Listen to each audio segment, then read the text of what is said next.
25 বছর পর দুই স্কুল ফ্রেন্ডের দেখা, মাঝে কাবাব মেহাড্ডি, আমি আর baby Arshia.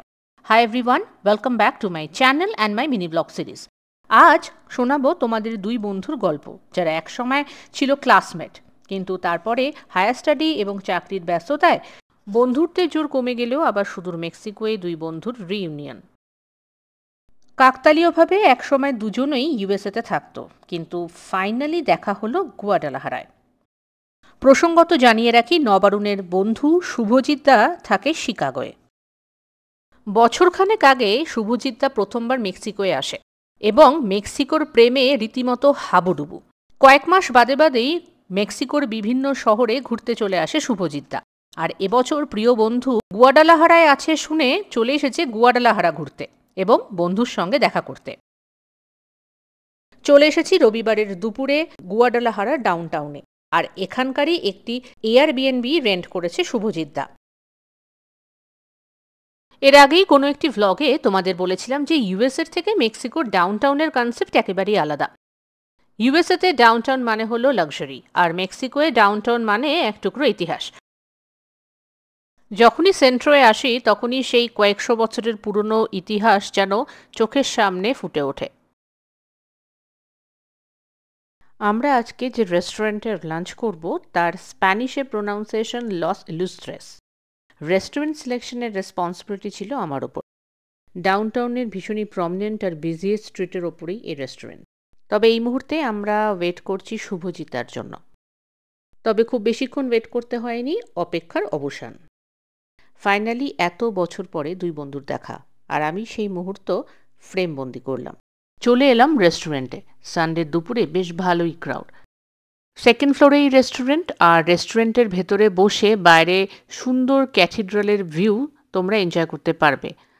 In this restaurant, you will get a perfect balance between international and local cuisine. কত বছর পরে দেখা হলো তোদের? সেটাই তো মনে কত বছর বাদে। যদি 2000-এও এইচএস হয় তাহলে 25 বছর অ্যাটলিস্ট। 25 বছর পরে দেখা মানে সেই কোথা থেকে কোথায় লাস্ট দেখা হয়েছিল? আশ্রমেই হবে, নিরাতে দেখা হয়েছিল। যেখানে আমরা পড়তাম একসাথে, রিস্টার পরে গোয়াডালাহারা মাইল ঘুরে কত মাইল মেক্সিকো যাই হোক দেখা তো হয়েছে। এটা বিরাট ব্যাপার। এই বছর ভাবছি ঘুরবো, লাভ নেই, বেকার বাড়ি। ইউএসএতে একবার ঢুকে গেলেই ব্যাস, কোথায় যে কিভাবে হবে ভগবানই জানে। এখানে এলাম বলে হয়তো দেখা হতো। আমার তো মেক্সিকো এখানকার লাইফস্টাইলটা অনেকটা ইন্ডিয়ার মতো। হ্যাঁ, অনেকটা ইন্ডিয়ার হেভি মজা। আমি তো তাই দেখছি, ফুল কেন, জল কেন, এই কেন। হ্যাঁ, এক্স্যাক্টলি। লাঞ্চ শেষে আমরা হাঁটতে আরম্ভ করলাম। কিছু দূর যেতেই চিকু একটা বায়না করে বসলো, আর সেই বায়না ফুলফিল করতেই আমরা এবার এগিয়ে চলেছি। কোথায় যাচ্ছি এক্ষুনি দেখতে পাবে। আমরা উঠে পড়লাম একটি ঘোড়ায় টানা গাড়িতে। নেক্সট 45 মিনিটস আমরা এনজয় করলাম হর্স ক্যারেজ রাইড। এটি এমন একটি traditional experience that can transport you to the colonial era. এই রাইড ডাউনটাউনকে খুব কাছ থেকে চেনার জন্য, জানার জন্য একটা গ্রেট এক্সপিরিয়েন্স। রাইডের কস্ট ছিল টোটাল 700 মেক্সিকান পেসো। এই রাস্তা ধরে যখন এগোচ্ছিলাম একটা কথা খুবই মনে হচ্ছিল। কি বলতো?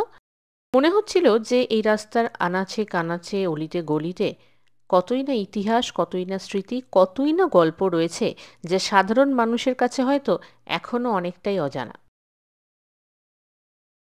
এটা হলো গুয়াডালাহারার মেন ক্যাথিড্রাল। বহু শত বছর আগে তৈরি হয়েছিল এবং এই জায়গাটা ভীষণ সুন্দর। আমরা বহুবার ঘুরেছি এবং তারই পাশাপাশি আরও একটু আমরা সেন্ট্রোর এদিক ওদিক ঘুরলাম, সঙ্গে আড্ডা তো চলছিলই, আর মাঝে মাঝে আমার ফটো তোলা, যেটা আমি সবসময় করে থাকি, সেটাও হচ্ছিল। সেন্ট্রোয় ঘোরাঘুরি শেষ। এবার ইতিহাসকে পেছনে ফেলে শুভজিৎ দাকে বাই বলে চললাম রিয়ালিটির পথে। সেই রিয়ালিটি কি? ঝা চকচকে, ওয়েল মেনটেন্ড, ওয়েল ইকুইপড গুয়াডালাহারা। চলে এলাম অ্যান্ডারেস মল। এখানেই আমরা আজকে শপিং করব এবং ডিনার করে বাড়ি ফিরব। তবে আজকের ভ্লগ আমি এখানেই শেষ করছি। কেমন লাগলো আজকের এই ভিডিও আমাকে প্লিজ কমেন্ট সেকশনে জানিও, আর আমার চ্যানেল লাইক, শেয়ার, সাবস্ক্রাইব করতে এবং নোটিফিকেশন বেল অল করতে একদম ভুলো না। See on my next, bye by.